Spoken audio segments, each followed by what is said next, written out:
kinde wamiye thuolo mondo ti kodwa wabende wati kode. Mane momiyo kana awacho mokwongo na awacho ni samwagoro map ma Kenya ma president en achiel mapno ok wadwar nong'ado ni Siaya ni oko, ok onego bed nong'ado ni Bondo ni oko, ok onego bed nong'ado ni Rarieda ni oko. Wadwar wadhi kamoro achiel kaka jopiny. An gadiera ni kata jakomwa.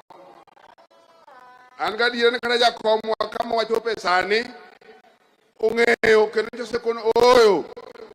Ne wadhi e court. Ne ok ber ne wadhi e court to court nosetieko. Omiyo koro court constitutionally nosemiyo ang'owa president. Mane kaka koro ka gik moko gin. Wawuothuru kwachomo kanyo. Your Excellency, I want to thank you very much. There's a lot we share with Eliud Owalo as a person. Partly, we have served at very close capacities with Jacom. Sometimes we call him Tinga or Agwambo. We are very close friends. We still want to work very closely with him, in as much as we also want to work closely with you. I want to thank you that Eliud got into working with Raila when, at the same capacity almost, I'd also worked as a personal assistant of Raila, a researcher, a script writer, and all this. I've done it, and I know the capacity of Raila. Please, let's allow him to be part of this republic. Let's give him his space that we recognize, and we move on as we recognize your leadership. So I think this is what I want to say at this moment. I didn't bring up the governors, both the current and the former, because I want that to be done by our governor for Siaya. So allow me to welcome our governor for Siaya, James Agre Orengo. Karibu, Governor.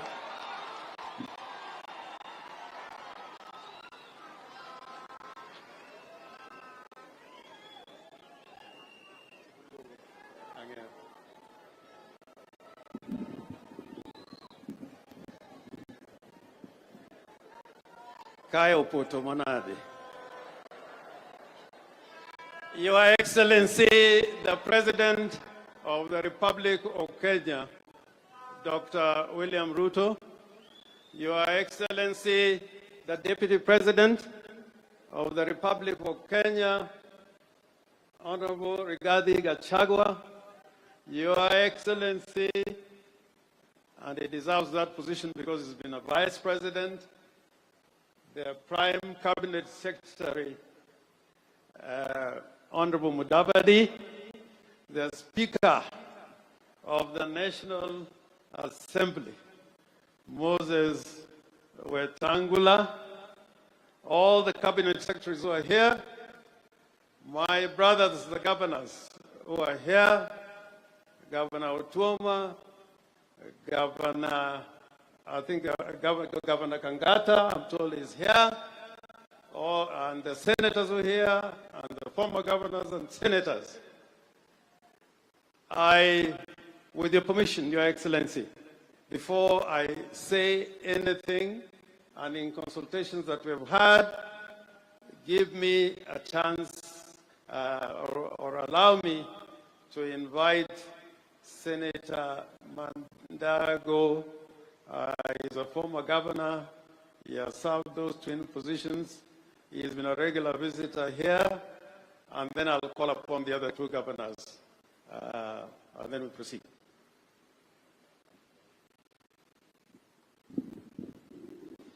Your Excellency, the President of the Republic of Kenya, Your Excellency, the Deputy President, Your Excellency, the Prime Cabinet Secretary, the Right Honorable Speaker of the National Assembly, Cabinet Secretary, our host today, the church, na watu wa hapa Siaya, Bwana asifiwe. Your Excellency, allow me to introduce my colleague senators, since the senator for Siaya is not here. We have the senator for Trans Nzoia, Senator Alan Chesang, who is also the chair of ICT Committee of the Senate. We have Senator Veronica Maina, who is a member of the Speaker's panel in the Senate, and also the Secretary General of UDA. na nimekuwa hapa Your Excellency nikasikia Secretary General ya chama tawala. It's very long since I had that statement. Your Excellency, wacha tu niseme machache. Kwanza nishukuru hao watu wa Siaya. Your Excellency, nilikuwa hapa wakati ilikuwa mazishi. Tuko na Senator Mungatana, Senator wa Tana River County. Nilikuwa hapa kwa mazishi ya mzee Gumbo. Na nakumbuka tulikuwa na governor hapa wa Siaya James Orengo. Na wakati hiyo Your Excellency, kuomba kura hapa ilikuwa ngumu kidogo. Na hao watu hapa na makosa. We had a silent agreement. Tutawapatia kule kwetu Mheshimiwa Raila Odinga % kidogo ndio asiende bure. Now we agreed they are going to give us 30% so that we start on an equal footing. Today I looked at the statistics nikagundua iko shida kidogo. So iko toba ya kutubu hapa, lakini hawa ni watu wazuri, tumekuja pamoja na nimesikia temperature hapa hapo mbele kutakuwa na mto mkubwa sana ambayo inaelekea kwa serikali. Your Excellency, Your Excellency, kama Senate sisi tunafurahi kwa vile unaunganisha hii taifa la Kenya. Sisi kama bunge tutafanya kazi pamoja, and Mheshimiwa Senator Orengo, who is now the governor, as a member of ODM, as they hold the government to account, you held me to account as a governor. I will also be holding you to account as the governor of Siaya County, as we deliver to the people of Siaya. Asanteni sana na Mungu awabariki. Tutakuwa pamoja. Asante sana.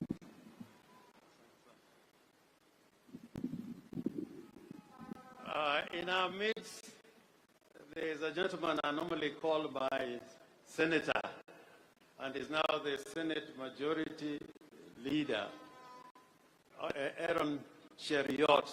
Could you come and say a few words?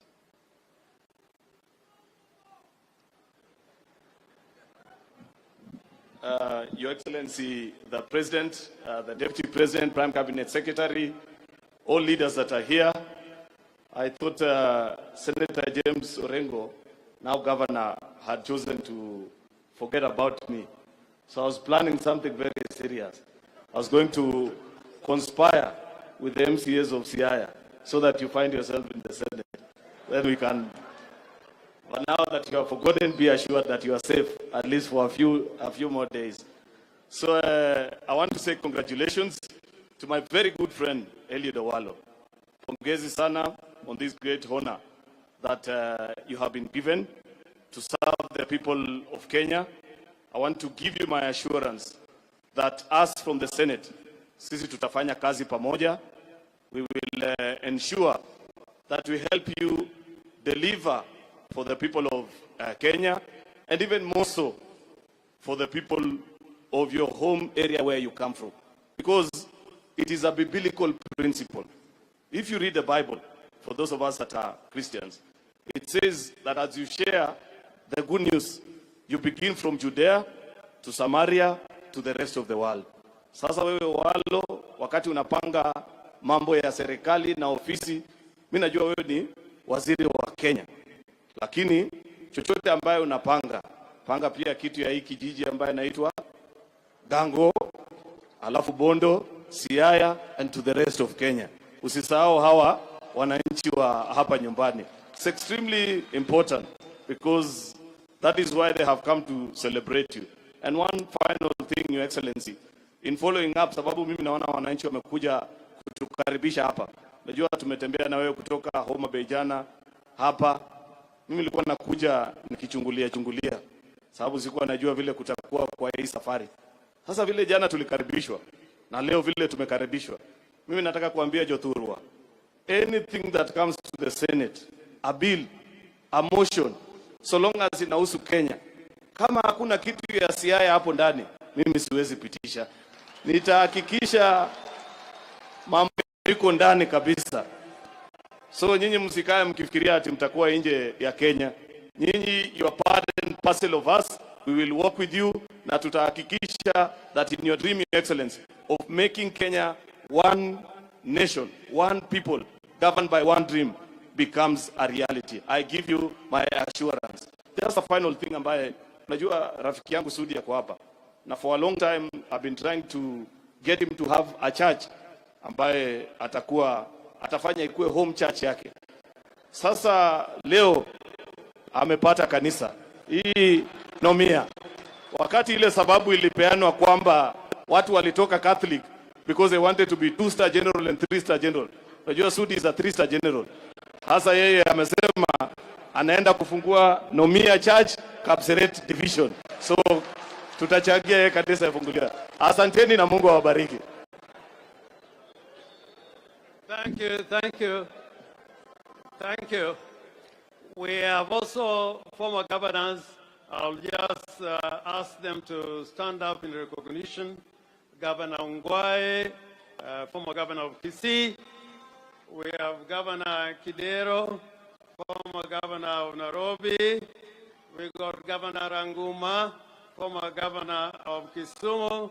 We got Governor Obado, former governor of Migori. And we got Governor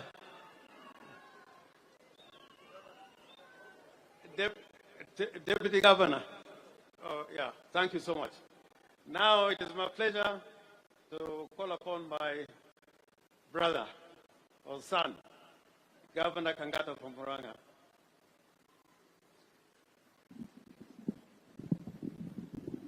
Your Excellency, the President of the Republic of Kenya, Dr. William Ruto, the Deputy President of the Republic of Kenya, Honorable Gachagua, the Chief Minister, Honorable Musalia, together with the Speaker of the National Assembly, and our Chief Guest, Honorable Owalo, all members of Parliament and governors. Your Excellency, you have attended and convened many meetings since you became the President of this country. But this is one of your most important meetings you have ever held in the Republic of Kenya. Your Excellency, the blood that runs in me as a Kikuyu is the same blood that runs in a Luo. The people of Luo Nyanza deserve development in the same manner the people of Central Kenya deserve development. Central Kenya and Rift Valley will never develop until Nyanza also develop. Rift Valley will never develop if Luo Nyanza is not developing. And today's meeting, you have come to give the people of Luo Nyanza the hope you are part and parcel of this government. Your Excellency, if you have a position you are planning to give me, I'm happy to remain as the governor of Murang'a. Give it to a person of this region. Your Excellency, I'm contented to remain as a small governor of Murang'a County, but ensure these people get recognition and their share of this government. We never made an application for me to be born as a Kikuyu. We never made an application. I just found myself being born in Central Kenya. And therefore, being born in Luo Nyanza should never become a disadvantage to you. And you have come here to tell you, the people of Luo Nyanza, President William Ruto will visit you today, tomorrow, forever. He will always be coming here. Because we believe in a united country. We believe that Kenya is one, and we as UDA, we shall ensure and fight to make Kenya remain one united country. Your Excellency, you are doing a very good job in coming up with very good policies that are going to unify this country. But you will do a better job when you make Kenya a more united country. Political development and social development of this republic must be achieved by ensuring the people of Luo Nyanza, they feel they are part of this country. And I'm happy to help you in that endeavor. I will finalize by saying I have learned so many things when I came today, when I met my colleague. He is doing a good job by becoming the governor of this place. I want to give you an assurance. This will be the best governor of this region. That one I know. He is one of the most experienced politicians. In fact, when I came, he gave me very good ideas, which I'm going to implement back once I go back to Murang'a. I also gave him some few ideas. Like in Murang'a, we are ensuring every child of ECD is getting free meal every day. I have no doubt he is going to implement that in this region. We have given 20,000 cards of NHIF, which have special features, which we are calling Kangata Care, that include various benefits. I have no doubt that idea can also be considered in this region so that we develop together as a nation. Thank you. I also forgot to mention that Senator Mwaura, I don't know whether he's introduced. We worked with you in the Senate. Welcome, Senator Mwaura. Now it is my privilege and pleasure to welcome the Governor of Busia, Governor Otuoma.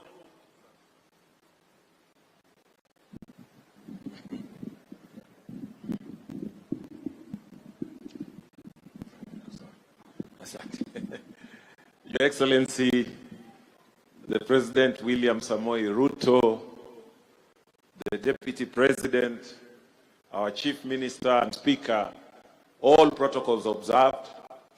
Allow me also to join those who have congregated here today to celebrate our brother Owalo. Owalo, I'm not here by mistake. I purposed this day to come and be with you. And while as we are here, I want to echo the words of one Kenyan. It doesn't matter how you perceive him, but I perceive him to be one of our greatest Kenyans, who once said, I may be the appointing authority, but I've given you opportunity to serve Kenyans. And none other than the late President Mwai Kibaki used to remind us that it may be the appointing authority, but he has given us opportunity to serve Kenya. It's a sacred calling. I want to thank His Excellency the President. He has given you opportunity to serve Kenyans. And I hope it's a duty you are going to take diligently. I've known you for many years. We have been in the same political formation. Not just yourself, even His Excellency the President. Tumekuwa tu pamoja. Hii kijiji tumetembea tu pamoja. So I want to thank Owalo. I know your potential, your dedication when you want to do something. Please work for this country. Don't let the president down. Don't let Kenyans down. And we'll support you. You have been a brother. Tumepita ngumu na wewe. Na ndio kwa sababu nimekuja hapa. I'll remain your true friend. Your Excellency, because of time, also allow me to say one thing as a leader from the Lake Basin counties. Your Excellency, as you go around, there could be quite some interesting successes. But Your Excellency, this Lake Basin region is like a rust belt economically. Because Your Excellency, if you look at our sugarcane sector, for the last 25 years, we have been discussing on how to have solutions to that sector. But 25 years down the line, we don't seem to have sorted out that. And that has affected the economics of this region. Even if you look at the tax contribution, this region used to be one of the highest tax-paying regions. Today, you can see from your bottom line that that is not happening anymore. There's a time I even met the KRA people going around wondering what happened, because the taxes that used to come from this region are no longer there. So we need to think on how best to revamp that sugarcane sector. Cotton is also still down there. You have talked about the B2 cotton and the need to revamp it, the textile industry. That can help the Lake Basin region. Your Excellency, I know now we have got the blue economy as one of the major flagship projects. But it would surprise you, Your Excellency, that since we started aquaculture, and what we used to fear is now happening. Farmed fish is coming from China and being sold in this region, because of a lot of our fisherfolk still need solutions. But I'm happy to hear that now that research station in Kisumu is being revamped to try and help the region, and we are going to cooperate with them. With those few remarks, I also want to welcome you to Busia. Karibu sana Busia. Ulisema utakuja Budalangi, tuangalie mambo ya mchele, tutoke hiyo acreage ndogo, tupande juu. Mimi nimekungoja. Na kama ukuje nitakufuata Kitale huko. Karibu sana. With those few remarks, asanteni sana. Watu wa Siaya, hamjambo. Muko salama? Si tumeelewana? Si tumesema siasa sasa imepunguka kidogo. Sasa tunataka maendeleo. Na Siaya na Western ni part of Kenya. Mnakubali tufanye kazi pamoja? Mnakubali sisi ambayo tumechaguliwa kwa chama ya Azimio tushikane na Dr. William Samoei Ruto tupeleke Kenya mbele? Mmetupatia hiyo mandate. Wangapi wanakubali hiyo? Tuone kwa hewa. Your Excellency, you can see everybody accepts. Na sisi tumekubali. Tutasukuma kazi. Asanteni.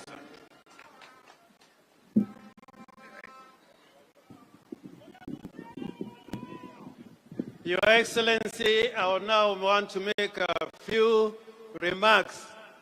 And first is to welcome you to Siaya. Siaya is your home, and I know in answer to your constitutional duties,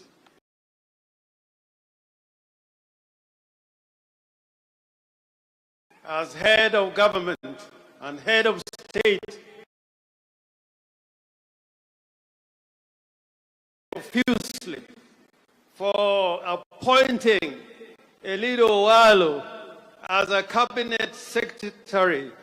I know him.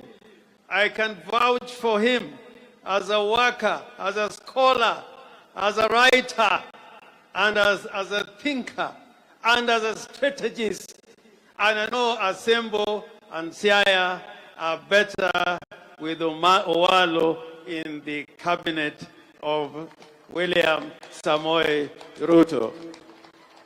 And I hope in the fullness of time, you are going to be able to appoint other people from this region to escort Owalo.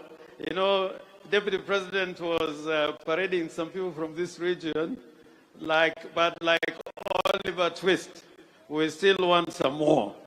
And we know we are going to get some more. But Owalo, I can assure you, as you serve in the national government, because the standard has been set that the national government and the county governments should work together seamlessly for the benefit of the citizens of Kenya. I know that today we are coming not because the head of state is in an official visit to Siaya. This visit was primarily to celebrate the appointment of Eliud Owalo. So I asked the president this morning, earlier, that please come to Siaya again so that you can tour the whole of Siaya from one end to the other. Yo turo uye no president kano duogo Siaya kai jadi moye. And the reason why I know that will help us today, just this morning, we put a little request to the president. We are trying to encourage people from this part of Kenya to be farmers. We want to be food secure. The county government has provided tractors, and we are going to provide subsidized fertilizer. But the president today told us that of the tractors that we have already acquired, he is going to facilitate us to get an additional 20 tractors to come and help the people of Siaya. Secondly, along the river Nzoia, we got two major projects. And basically, one is a water project, the Ukwala Sega Ogunja water project. He has challenged us as a county to do our part, and that project is going to be completed. In Lego, where people grow rice, like many other parts of the county, we had procured a mill, but we did not have sufficient funds. The president has said he is going to provide funds to enable us acquire a big mill for our farmers in Siaya County. And I know here in Asembo, the road known as Kamito, Kalandini, Kaelija should be tarmacked like yesterday.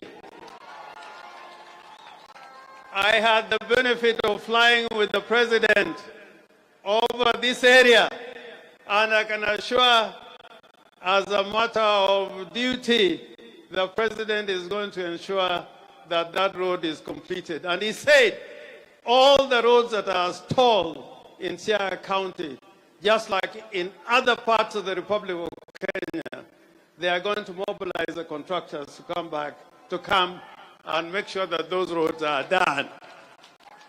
In Luanda Kotieno, we have a project which was done by the government for fish processing.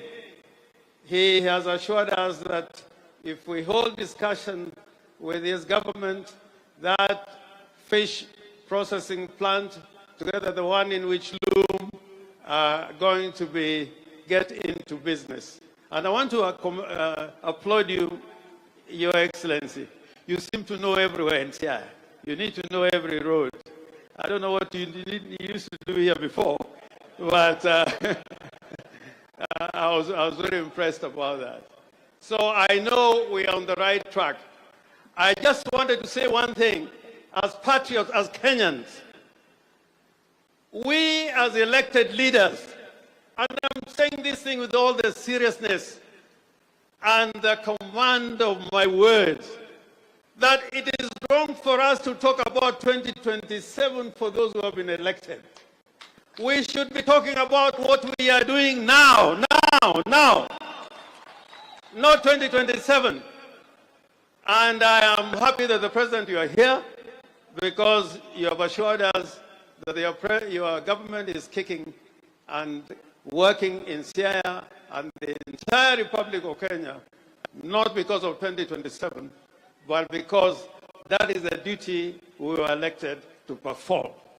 I also am gratified that the two levels of government, Your Excellency has assured us that we are going to work together in accordance with the Constitution and in accordance with the county government and all related statutes. And for that, we thank you, Mr. President. Finally, I want to ask the people of Kenya, we are one nation. We are one nation.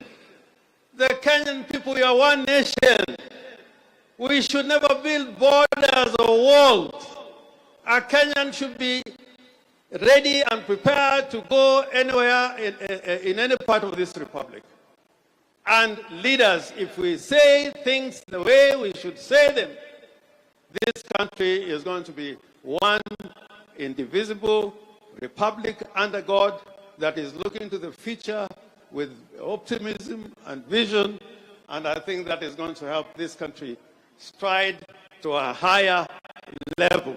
Finally, Mr. President, I ask you, in the spirit, not of the handshake, but in the spirit of togetherness, I urge you to sit together on the table of brotherhood with your brother Raila Amolo Odinga. Because the elections are over. The elections are over. I'm here with people I've worked with. I see Governor Mutua Weta, who is very eloquent, and we have been to many places with him. We have worked with Mudavadi, His Excellency. Even your Deputy President, I've worked with him. And I've worked with you, President Ruto. I know when you stand for something, like when you were in Serena defending Aguambo. I knew you was a big fighter. But for the good of Kenya, I urge you that we should come together on the table of brotherhood to move together as a nation so that we don't divide our people. Otherwise, I spoke to Raila Amolo Odinga about an hour ago, and he said that I should pass to you his word of welcome. Na ujisikie uko nyumbani. Joturo uroko president kendo mondo negili wetu. Jadi mondo president oduog Siaya. Jadi moroko tingi ni ma president okelo no Siaya. Erokamano. Koro aluongo na mwalika ndugu wangu ambaye ni wakili shupavu ambaye ni Speaker of the National Assembly, Moses Wetangula. I don't know what it is.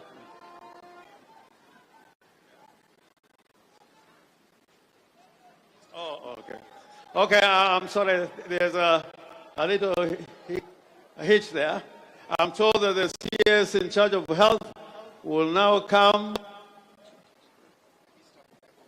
East African community, to come and introduce the rest of the members of the cabinet.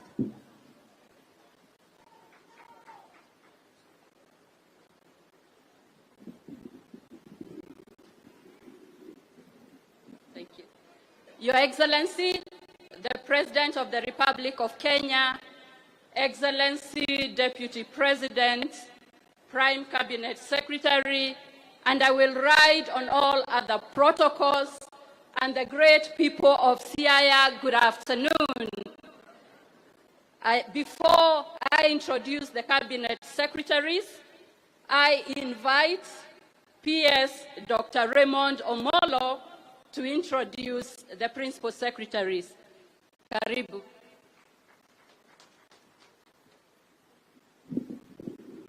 Thank you, Madam CS. Your Excellency, the President, Your Excellency, the Deputy President, the Prime Cabinet Secretary, the Speaker of the National Assembly, and all elected leaders, the people of Asembo and Siaya County at large, friends of CS Eliud Owalo, and the clergy. God is good all the time. Nyasaye ber. Sechete, jo Asembo be umor, jo Siaya umor, arafuana uru kumor. Your Excellency, first of all, let me congratulate CS Eliud Owalo for inviting us for his Thanksgiving. And secondly, allow me to acknowledge the presence of the officers of government who serve in the lower cadre at the level of parastatals. If you are there, feel welcome. But I want to give special mention to Wana Waore Dianga, who comes from this place and is the chairman of Lake Basin Development Authority. Your Excellency, if you remember, you took me from Lake Basin Development Authority to be your principal secretary. And the last thing is to introduce my fellow principal secretaries. And I would ask that you stand up as I call your name so that the people of Asembo and Siaya at large would take note. I have Professor Edward Kisiangani, who is a PS in charge of broadcasting, working within the Ministry of CS Owalo. Then there is Engineer John Tanui, the PS for ICT. Thank you. We have Susan Mangeni, the CS in charge of the Hustler Fund. We have PS Terekia Mbaika, who is in charge of devolution in the office of the Prime Cabinet Secretary. We have PS Joseph Motari, who is in charge of social protection. We have James Muhati, PS in charge of planning. We have Engineer Peter Tum, who is PS in charge of medical services. We have PS Joel Aromayang, in charge of public works. We have PS John Mweke, in charge of sports. Alfred Kombudo, who comes from Kisumu County, the PS in charge of trade. Thank you, welcome, PS. Then we have PS Charles Hinga, in charge of housing. And finally, PS Beatrice Inyangala, in charge of higher education. Lastly is to just say welcome, Your Excellency, to Siaya County, and by extension to Nyanza. We were in Homa Bay yesterday, we went to Kisumu, and today we are in Siaya. We want to sincerely welcome you and thank all the visitors for coming to Siaya to celebrate with our brother Eliud Owalo. Thank you.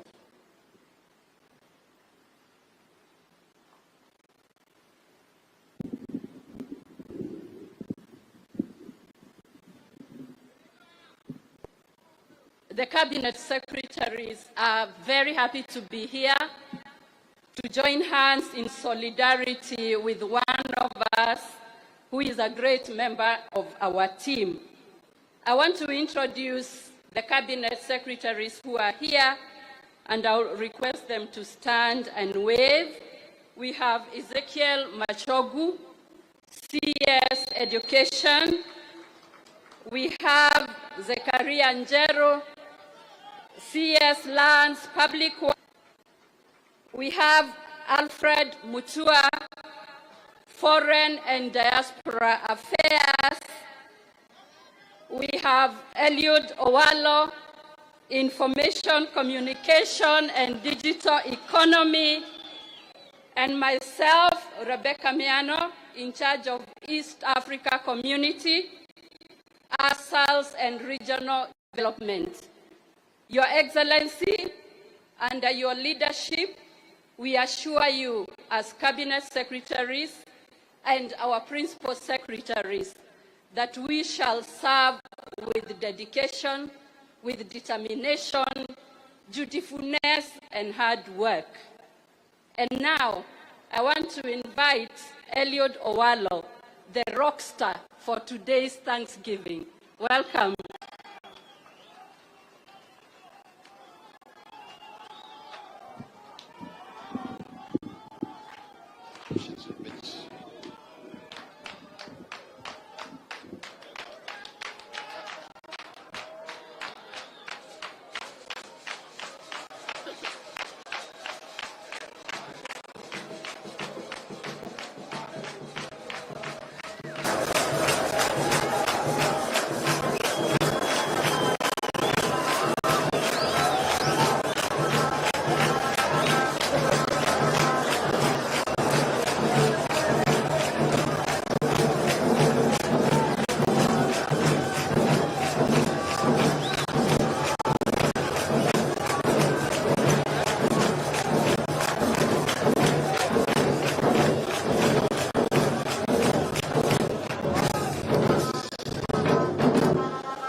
Your Excellency, President of the Republic of Kenya, William Ruto, Deputy President, Rigathi Gachagua, Prime Cabinet Secretary, Musalia Mudavadi, Speaker of the National Assembly, Moses Masika Wetangula, my Cabinet colleagues present, Governors present, Senators present, Members of Parliament, ladies and gentlemen, the Church, all court protocols observed, good afternoon.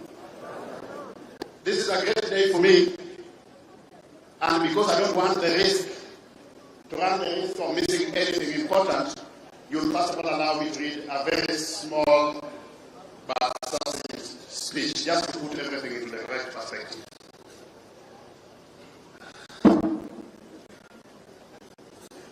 Your Excellency, Dr. William Ruto, President and Commander-in-Chief of the Defense Forces of the Republic of Kenya,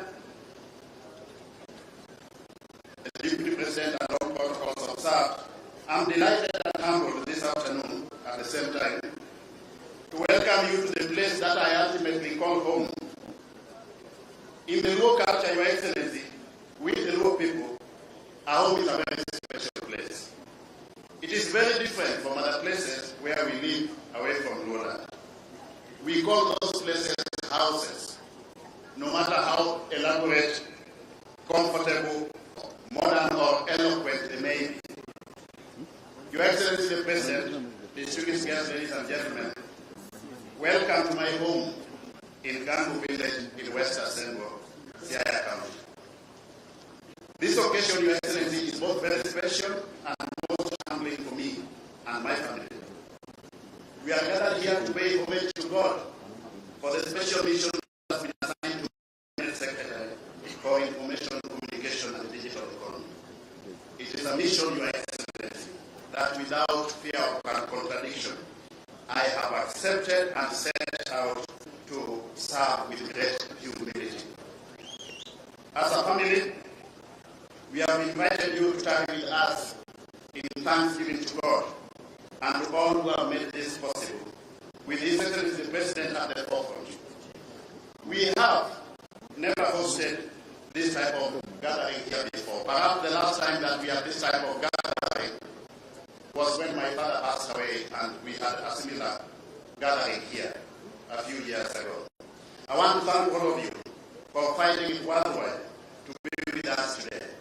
This occasion, of course, is largely about myself and my appointment. I prayerfully submit myself before God, ready to serve my country and fellow citizens in the role that have been assigned. God and His Excellency the President have found it fit to grant me the opportunity to serve in the fifth government of the Republic of Kenya as a Cabinet Secretary. I don't take this for granted. Your Excellency, sir, ladies and gentlemen, I've always considered myself to be a very modest person, perhaps even a shy person. I'm therefore a little overwhelmed by the focus and attention today. I'm more used to focusing on others rather than on myself. However, the reasons for this focus are clear, and I'm therefore very appreciative. I've received many messages of goodwill right from the day when His Excellency proposed my name for the Cabinet. I'm truly thankful to all who have sent me these messages. As it is not possible to respond to every individual message, please take this affirmation of gratitude to be my vote of thanks to you if I've not reached you individually in this regard. Your Excellency, thank you very much for trusting me with the honor of this high office in your government. You could have settled for any other person out of the millions of Kenyans at your disposal when deciding who the 22 members of your cabinet would be. But you deemed it fit to settle on me, and for that I owe you a great debt of gratitude. It is an honor and trust, Your Excellency, of the highest magnitude to be counted among this number. And I want to assure you, Your Excellency, sir, and my country, that I shall not disappoint you. I will serve with diligence, loyalty, and credence.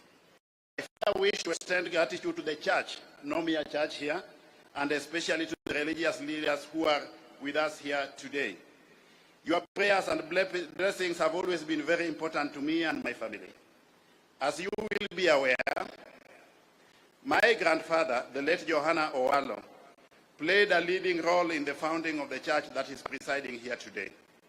I was brought up in this church. I have always been encouraged by your teachings. Your guidance and prayers have informed my path. Thank you for your central role today. I plead with you to continue praying for me, for my family, and for the company that I will keep during this very special tour of duty that God and His Excellency the President have called me to. Pray that together with my team we will deliver. When members of Nomia Church were called upon to stand up, the President asked me why my wife was not standing up, and I told him that she's a Catholic. And he found that very strange. And my wife has always told me that because they grew up within the Catholic faith, for the sake of the children as well, they have to be Catholic. But I suspect the reason why she doesn't want to be a member of Nomia, Your Excellency, is this polygamy that the bishop... Hii maneno ya mabibi wengi ndio inaleta shida. So we will discuss that and see what we can do. I want to appreciate my cabinet colleagues and all other leaders who have joined us here today from your different walks of life. Just as this meeting has brought us together today, His Excellency the President's mission of digitalizing and digitalizing the country is going to generate productive intersections at various parts of our work.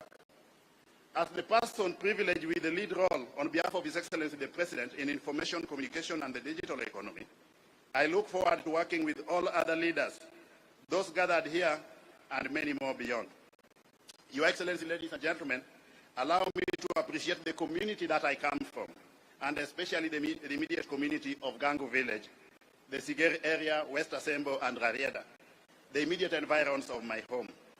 Thank you very much for the love and support you have extended to me following my appointment to the Cabinet.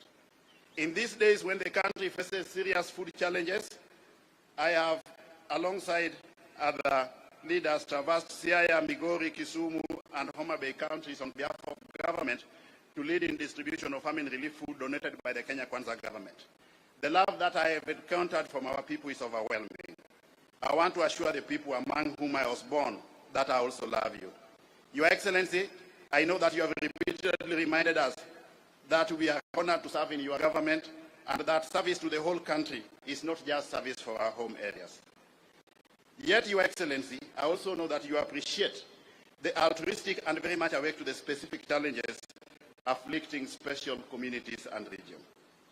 In this regard, therefore, Your Excellency, I know that it is not in vain for me to promise our people that I will always be ready and available to be your emissary, depending on unfolding events from time to time for the benefit of this region, Your Excellency.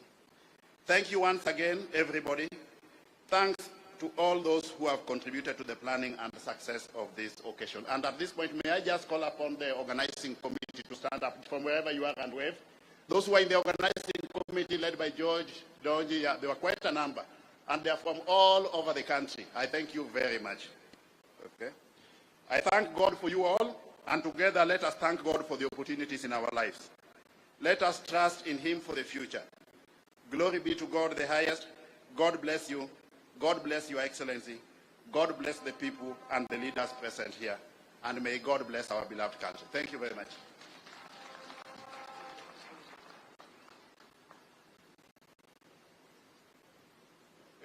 May I mention, for purposes of clerk country, so he was not able to join us today, but very much with us in spirit. Thank you very much.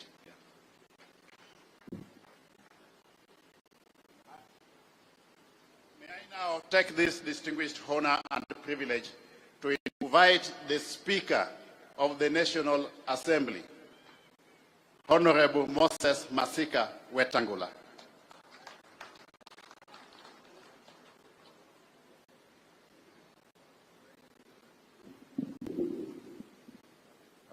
Short on the short end. Your Excellency, the President of the Republic. Let me, give me 1 minute to introduce my family, please. Come over. Yeah. Please come over.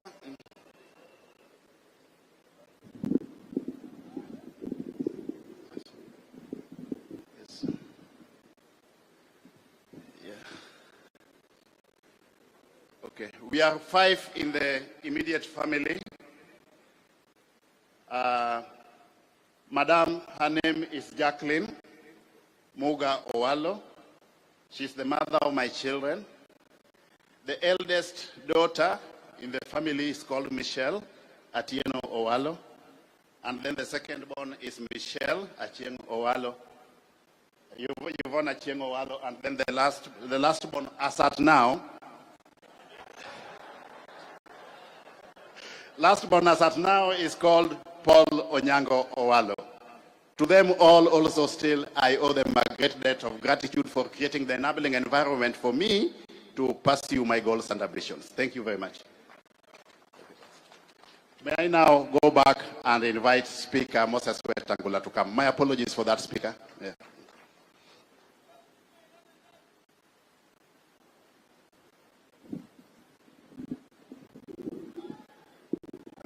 Thank you, Eliud, for remembering to avert a crisis later in the day.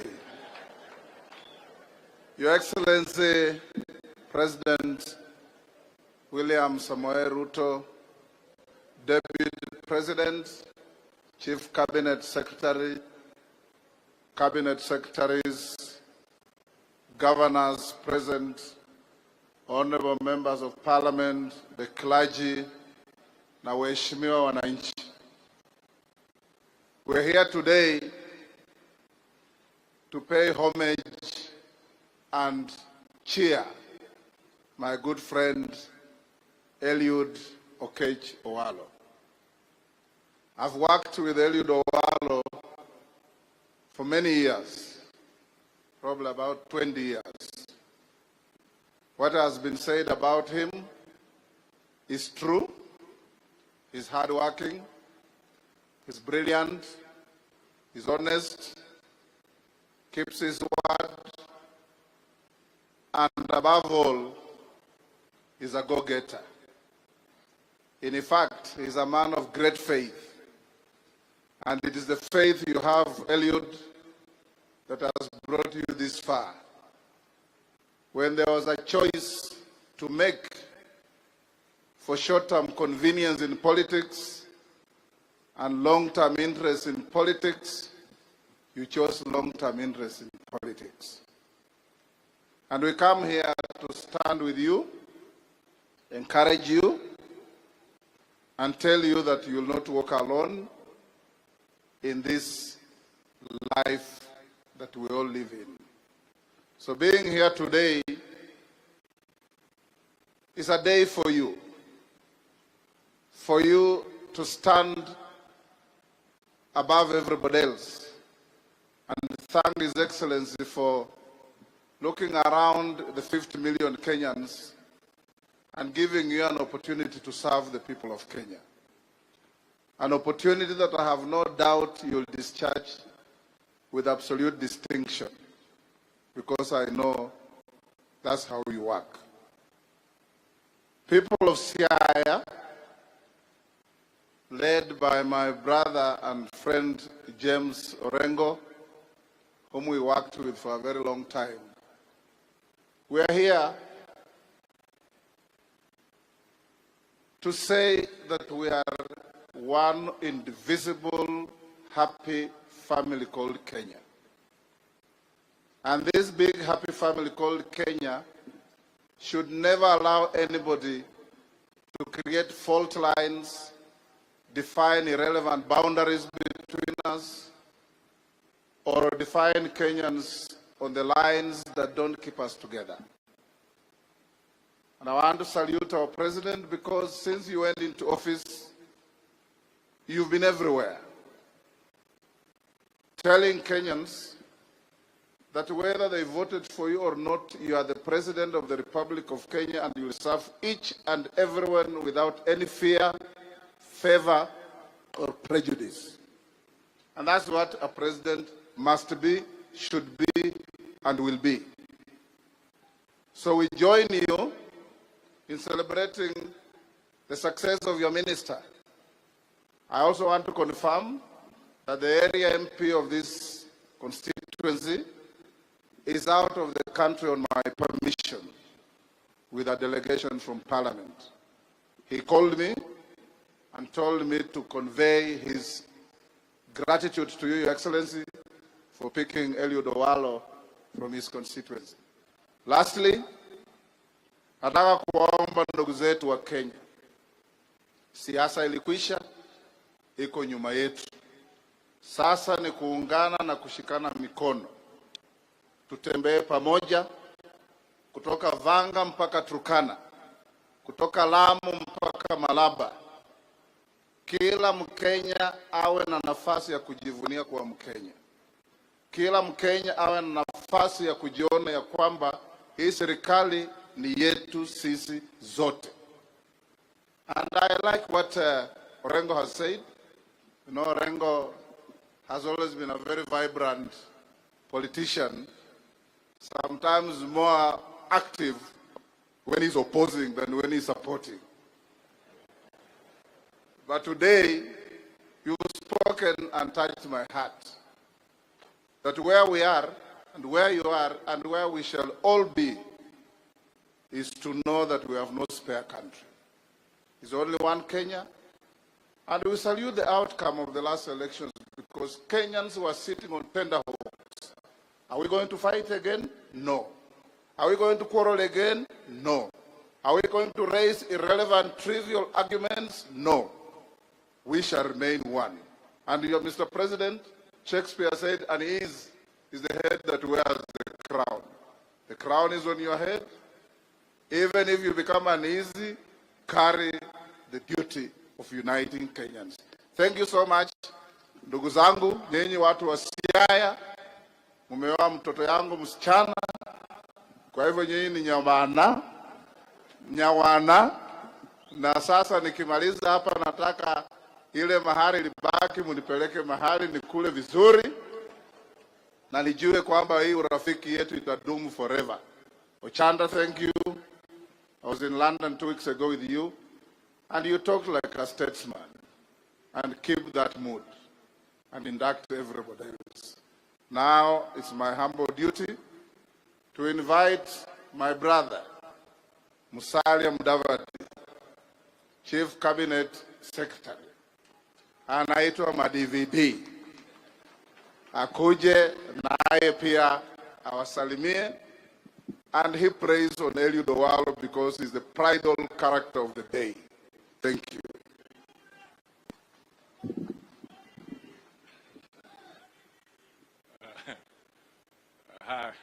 Hi, asante. Your Excellency, the President of the Republic of Kenya, the Deputy President, Rigathi Gachagua, our host, Eliud Owalo, and your family, Governor Orengo, and the entire leadership of this region, the leadership of the church, ladies and gentlemen, hamjambo. Mirembe. Mirembe muno.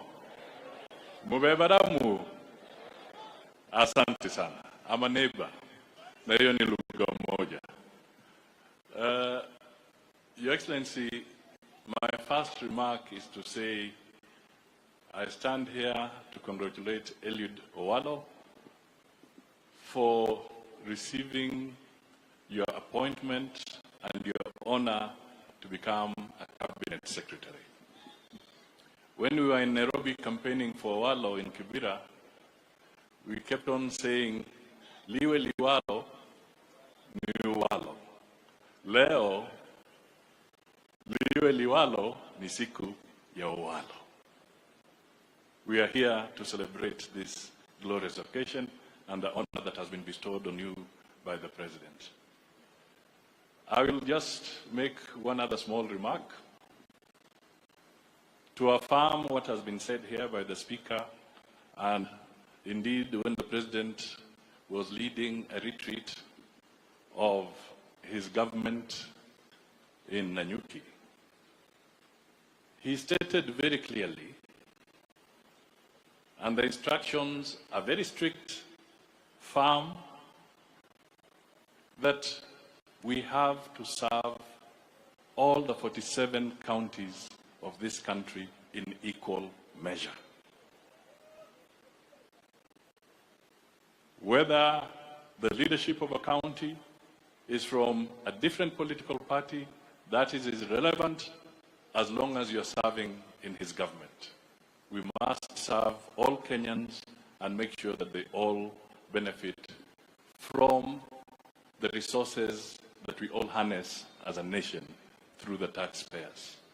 That is what we shall do, that is what we intend to do, and that is what we must do because it is the right thing to do now and always. Kwa hivyo tuko hapa kusema tutasimama pamoja, tushirikiane. Your Excellency, Owalo is a good man, and I'm sure you know it. We look forward to working with you. Let us ensure that we help the President deliver on his mandate. That is what we intend to do, and to unite the country and to work together. I want to assure you that we are not going to entertain a vindictive process.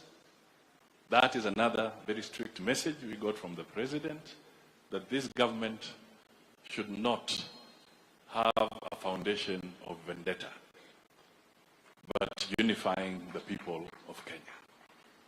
So that is why we are saying, kazi iendelee. And to be honest, I must say, I'm so happy to see Miguna here. It's good to see you. Asante sana. So it's now my humble duty and pleasure to invite the Asante sana, our Prime Cabinet Secretary, who is also known as Mr. Earthquake. Your Excellency, the President of the Republic of Kenya, Kanisa, CS wetu Eliud Owalo and your family, waziri ambayo wamefika na makatibu, na wale wote ambayo wamefika sherehe ya leo, hamjambo. Hamjambo tena. God is good and all the time. Asanteni sana. Tumeshukuru sana kufika katika hii ibada ya shukrani, tukisherehekea ushindi mkubwa wa huyu ndugu wetu Eliud Owalo. Your Excellency, we are here to celebrate the appointment of Eliud Owalo to your government to assist you in the economic transformation of our republic and to give a contribution in the service to humanity and mankind. Your Excellency, I met Eliud Owalo way back in 1992 and have closely followed his journey and path to leadership. He was a university student then, and I was working at Harambee House as one of the people who were assisting President Moi in the management of public policy and the political organization in the country. And Eliud Owalo approached me and said that he wanted to meet President Moi to share with him political strategies of how he could win some votes in this difficult region then as it is now. And Your Excellency, I did organize for Eliud Owalo to have a sitting with President Moi at the Kisumu State Lodge then, 1992. And when Mzee was there and he listened to Owalo, he said, young man, you have a great future in leadership, and I'm so happy today that President Moi's word has come to pass, that he is now a cabinet secretary. Your Excellency, Eliud Owalo is one of our most focused cabinet secretaries. He has a passion to serve, he is committed, and he is forward-thinking and multitasked. He brings in new blood and fresh impetus in the management of the affairs of our country. And we have no doubt that Eliud Owalo and the rest of our members of the cabinet, Your Excellency, we shall help you to deliver your mandate to the people of Kenya. Sisi tumeshukuru sana kufika hapa Siaya kwa makaribisho ambaye mumetupatia. Tulianzia Homa Bay jana, tulikuwa Kisumu, na wengine tulikuwa tukifika hapa hatukuwa tunatarajia mtatukaribisha namna hiyo. Tunataka kusema asante. Rais wetu, hao watu ya Siaya, hata kama hakutupatia kura vile tungependa, zilikuwa kidogo kiasi. Kwa hizo kidogo, sisi ni watu ya shukrani, tunasema asante. Na tunajua pale mbele vile tumeona tukiongea hapa, tunaweza pangana na tukakuwa tunatembea pamoja, kwa sababu vile gavana anauliza, tumepeana vyeo hapa, anasema tuongeze. Na mimi najua rais wetu wako hapa, mambo yenu ataendelea kuangalia polepole, na vile mmetukaribisha naona amefurahi. Najua pia makaribisho ni kitu ya maana, si ni kitu ya maana? Na hawa viongozi wetu wameambiwa na rais pale tulikuwa mkutano, wapate nafasi watembee kwake, watembee kwangu, watembee kwa mawaziri, wasukume mambo ya maendeleo ya Siaya. Lakini viongozi, ningetaka tu kuomba nyinyi jambo moja peke yake. Mkitembea kwangu na kwa hao mawaziri wetu na ma-PS, najua si ni maso, tafadhali mpunguze Kiingereza.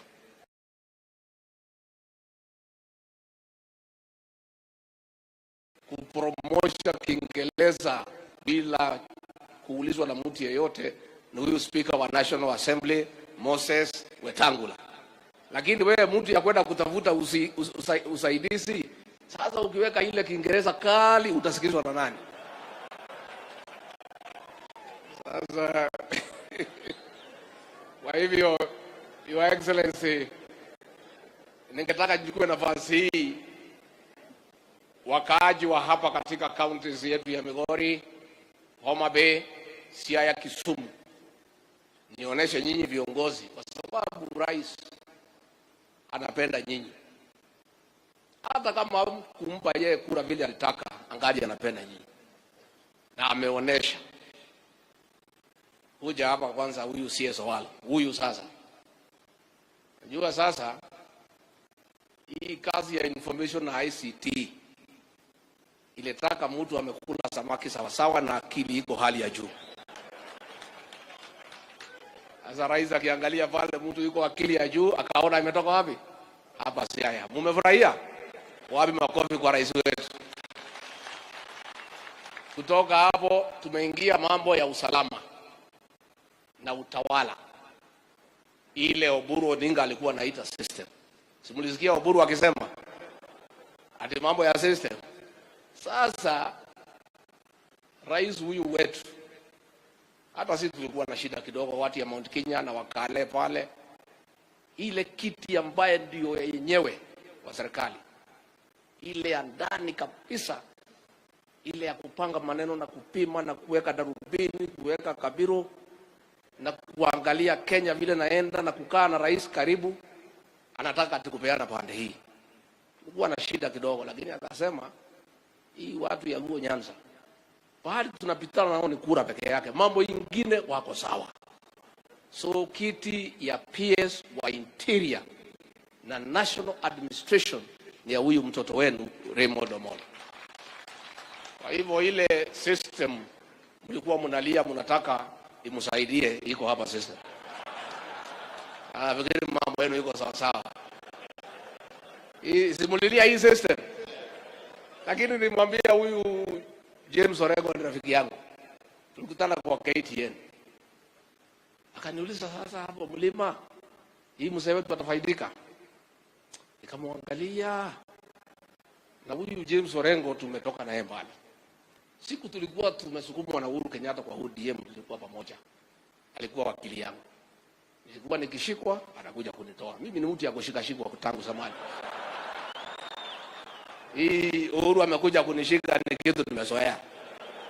Sasa huyu alikuwa anakuja kunitoa. Lakini pia kwa sababu mimi ni mtu najua maneno, narudi kwa mfuko na kumpatia kitu. Sasa mimi nikamwambia Orengo, huyu governor, nikwambia ukweli. Kamwambia mimi mambo ya udanganyifu sisi hatutaki. Na ndio tumesema hatutadanganya William Ruto kwa sababu sisi ni Wakristo. Na sisi watu ya Mount Kenya tulimwahidi tutaunga yeye mkono.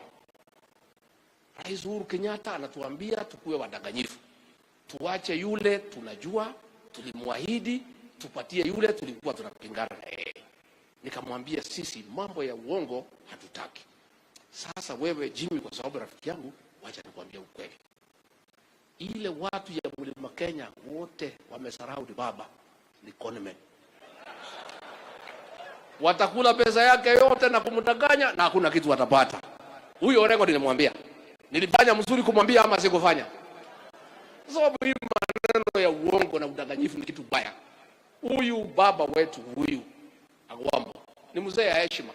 Hata kama tulikuwa tunashindana na yeye, amepigania demokrasia Kenya. Kwa umri ni mzee, ni kiongozi. Ni makosa kubwa sana kuketisha mzee kama huyo chini na kumwahidi kura, mnajua hakuna. It is wrong. Na wale wote walidanganya huyu mzee kutoka Mount Kenya ati wamemwekea kura, hawatapata amani katika maisha yao. It is wrong. Na hiyo siasa ya udanganyifu tunataka ifike mwisho. Mungetaka ifike mwisho siasa ya udanganyifu? Tuambiane ukweli. Kwa hivyo pia pale Kisumu tuko na PS ako wapi? Ambaye anaitwa Alfred Kobundo. Huyu ni waziri, ni PS wetu wa trade pale kwa wizara ya Moses Kuria. Pia tuko Nairobi River Commission. Tuko na mama wetu Dr. Pamela Olet ako hapa. Tuko na Lake Basin Development Authority, tuko na Charles Waore. Tuko pale, ako wapi Charles Waore? Ako area? Nataka hawa watu waone nyinyi, ndio huyo. Na nyinyi hawa wamepewa kazi na William Ruto, president wetu, bila kuangalia mambo ya kura, kwa sababu hii Kenya ni yetu sisi so, na kuendelea mbele tukiwa na hawa na wale wengine. President wetu ataendelea kuleta nyinyi kwa serikali, mkuwe ndani, na pale mwisho mkitaka ziongezeke tutakuwa na mingi zaidi. Pia katika ofisi yangu najua watu wengine, na huyu governor wetu Orengo kwa sababu ni rafiki yangu, mimi nakuomba, ukiona vijana wananipigia kelele, wewe unitetee. Hapana support hawa. Unajua hivi vijana wanatafuta relevance waandike kwa magazeti. Sasa hapa kwa James Orengo, huyu governor, chief of staff wa ofisi yangu, yule ambaye anasimamia mambo yote katika ofisi ya naibu wa rais, mwenye kusema bila yeye kuweka kidole huwezi fika kwangu, bila yeye kupitisha huwezi, maneno yote tumepatia huyu mtoto wenu, anaitwa George Ngonga Makigoe wa hapa Game. Sasa nyinyi mnaona mimi nimeweka ile mtu nimeamini ni mtu ya Siaya. President bosi yangu ameweka huyu. Muko mbele ya muko mbele. Muko mbele kama mfuko ya shati. Asante, kaeni chini. Kwa hivyo mimi nataka niseme Your Excellency, tumefurahi sana na tutafanya kazi na hao viongozi na watu ya Siaya na Kenya nzima, na sisi mambo ya siasa imeisha. Kazi yetu ni maendeleo na tutakuja hapa tena na tena. Mnataka tukuje tena? Mnataka tukuje tena? Mtatukaribisha? Mmetupagia samaki ama hakuna? Iko samaki? Ama mnataka tulale hapa? Tulale? Mimi nilale hapa? Mtapanga vile nitalala? Mumepanga namna gani?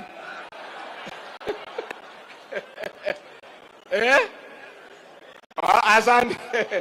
Kwa hivyo kwa heshima kubwa tujitayarishe, tumkaribishe Rais wa Jamhuri ya Kenya William Samoei Arap Ruto. Mr. President. Thank you. Aya, asante sana Bwana Rigiji. Tafadhali tuketi chini. Thank you very much.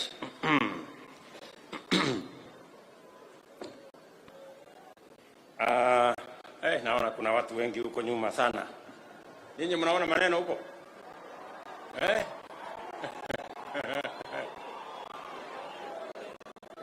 Sawa, wacha nisimame hapa juu. Utaniruhusu Bishop? Wacha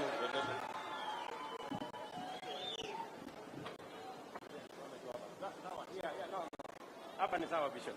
Hapa ni sawa. Naona wananchi wengi huko nyuma.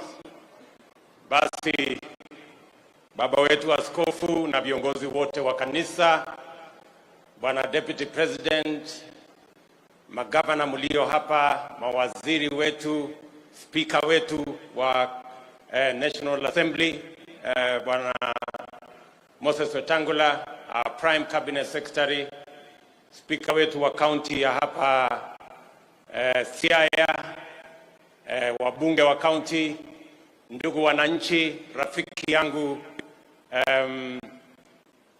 Owalo na mke wako na familia yako, na wananchi wote wa Siaya na Kenya, hamjambo. Amoso ujadurwa unchi, jadurwa umor. Bwana Yesu asifiwe. Basi mimi kwanza nataka niwashukuru sana kwa kutukaribisha hapa Siaya, hapa Rarieda, kwa ndugu yetu Mheshimiwa Eliud Owalo. Nawashukuru tena kwa sababu tulikubaliana sote kama Wakenya katika uchaguzi uliokamilika tulikubaliana mambo mawili ya muhimu, na tumeweka historia mpya kama Wakenya, ya kwamba tutafanya uchaguzi bila ukabila na bila fujo. Na mimi nataka niwashukuru watu wa hapa Rarieda, Siaya na Kenya, kwa sababu sote tulienda kwenye uchaguzi, tukachagua MCAs, tukachagua wabunge, tukachagua masenators, tukachagua magovernors, mkanichagua na huyu deputy wangu, na sisi wote tumekubaliana tunaenda mbele kama watu wa taifa la Kenya, bila ya ugomvi na bila ya ukabila. Mimi nataka niwahakikishie ndugu zangu watu wa Siaya na watu wa hapa Nyanza na watu wa Kenya, ya kwamba mimi nitahakikisha ya kwamba katika foundation hiyo Wakenya wenyewe wameweka kwamba hawataki ukabila katika siasa zetu, hawataki ubaguzi katika siasa zetu, na hawataki chuki kwa siasa zetu. Mimi nawahakikishia niko tayari kufanya kazi na viongozi wote, kutoka wale MCAs wamechaguliwa Kenya mzima, wabunge wote wamechaguliwa Kenya mzima, masenators, magovernors, sote tutafanya kazi kama ndugu moja wa taifa moja, taifa la Kenya. Leo tumefika hapa kwa sababu ya kutoa shukrani zetu kwa Mwenyezi Mungu kwa kumpa huyu Eliud Owalo rafiki yetu nafasi ya kuwa mfanyikazi wa taifa la Kenya kama waziri. Pongezi my friend Eliud Owalo. Mimi na huyu Eliud Owalo, yeye alikuja kwangu akaniambia, Bwana Deputy President, I want to work with you. Na wakati huo nilishangaa sana, kidogo nikarudi nyuma nikasema, you know, it's not common. Sasa nikafikiria kidogo, watu wakaniambia ati Owalo anataka kufanya kazi na wewe. Unajua huyo Owalo alikuwa presidential campaign manager wa Raila Odinga. Sasa wewe huyu mtu pengine ametumwa. Lakini kwa sababu ya kuamini ya kwamba kila Mkenya anafaa kupata nafasi ya kushirikiana na Wakenya wenzake, that is why today, after working with Eliud Owalo for the last 2 years, today he has the confidence to serve as a cabinet secretary of the Republic of Kenya. My good brother Eliud Owalo, congratulations for your appointment, and I look forward to working with you and your colleagues in cabinet to serve the people of the great Republic of Kenya. Jameni, tumpigie huyu Eliud Owalo makofi jameni. Pongezi my friend. Congratulations. Mimi pia nataka niwaambie ndugu zetu wote wale tulishindana na wao ya kwamba mambo ya mashindano na uchaguzi tumekamilisha. Kama wewe ni MCA, ujue ya kwamba ward ambaye unawakilisha, wale walikupigia kura, wale hawakupigia kura, sasa ni watu wako wa ward yako, uwatumikie.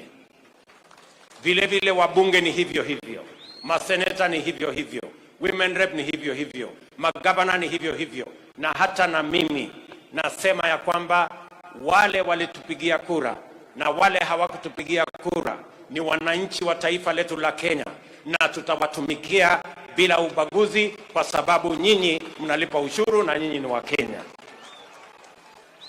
Tunaelewana jameni? Mimi nataka niwaambie wa Kenya, hakuna mtu ati amepiga kura vibaya. Kila mtu amepiga kura vile ameamua, kwa sababu sisi ni nchi ya demokrasia. Wakenya wamefanya kazi yao, wametupatia nafasi ya uongozi katika vyama tofauti tofauti. Leo tuko hapa, tumechaguliwa from different formations, lakini ile kazi imebaki. Wananchi wamemaliza yao, wametupigia kura. Kazi imebaki ni ile ahadi tulipatia hawa wananchi ya kuwafanyia kazi. Na mimi nawauliza viongozi wote kutoka kiwango cha chini kama MCA mpaka magavana, wabunge, maseneta na sisi wote tuungane ili tuweze kutekeleza majukumu yetu ya uongozi na kubadilisha taifa letu kupitia kwa mipango na miradi ya maendeleo, ndio tuweze kuwa na taifa ambayo Wakenya watajivunia na Wakenya wote waweze kupata maisha yao kubadilika kwa sababu ya uongozi wetu. And I want to commit to all the leaders that we are going to work together for the benefit of the people of the Republic of Kenya without any manner of discrimination, because we live in one nation. Mimi vile vile nataka niwashukuru sana. Leo asubuhi nilipata nafasi ya kuongea na viongozi wa hapa Siaya kwa sababu ya mambo ya maendeleo ya hapa Siaya. Na mimi nataka mjue hivi, watu wa Siaya, nataka mnisikize vizuri. Hakuna mpango itapangwa katika taifa letu la Kenya ambayo itabagua sehemu yoyote ya Kenya. I have been here. Nilikuja nikaanzisha kwa mfano barabara ile imetoka Musanda pale imekuja Sigomere, imekuja mpaka hapa Unguja. Si ni kweli? Hiyo barabara tumekamilisha. Nilikuja hapa barabara ya kutoka Luanda kwenda Akala. Hapa tulianza barabara ya kutoka Kombewa kwenda mpaka Asembo Bay. Hiyo barabara hata ingawaje iko na matatizo, na wahakikishia tutatengeneza, tutaikamilisha. Barabara ya kutoka Kodiaga, si ndio, mpaka Onyinyore. Hiyo barabara vile vile hata ingawaje iko na matatizo kidogo, hiyo barabara lazima tuikamilishe, na tulianzisha pale nyuma. Orengo amesema anataka kujua mimi nilikuwa nafanya kazi gani hapa mbeleni. Mimi najua hii sehemu, Mheshimiwa Gavana, kwa sababu nilishughulika na mambo ya maendeleo ya kila sehemu ya Kenya wakati nilikuwa Deputy President. And I will continue to make sure that every part of Kenya is not left out as we plan the development of our nation. Mimi vile vile nataka niwahakikishie ya kwamba zile barabara zingine ambazo mnazihitaji, kuna barabara tumesema tumekubaliana tunaanzisha kutoka Bondo mpaka kwenda Liunda. Hiyo barabara lazima tuikamilishe na lazima tuijenge. Barabara ambayo itaenda mpaka hata kwa James Orengo kule Barobere.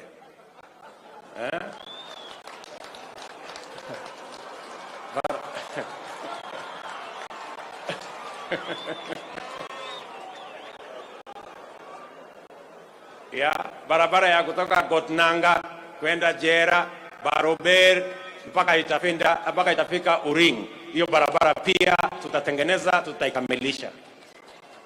I just want you to know that as we plan Kenya, Siaya and Nyanza will be part of that plan. Mtu asiwadanganye na munisikize vizuri. Na nikiwa hapo, wacha niseme vile vile yale mambo mengine tumesema na hawa viongozi. Tuko na matatizo ya maji hapa Siaya, na ndio tumesema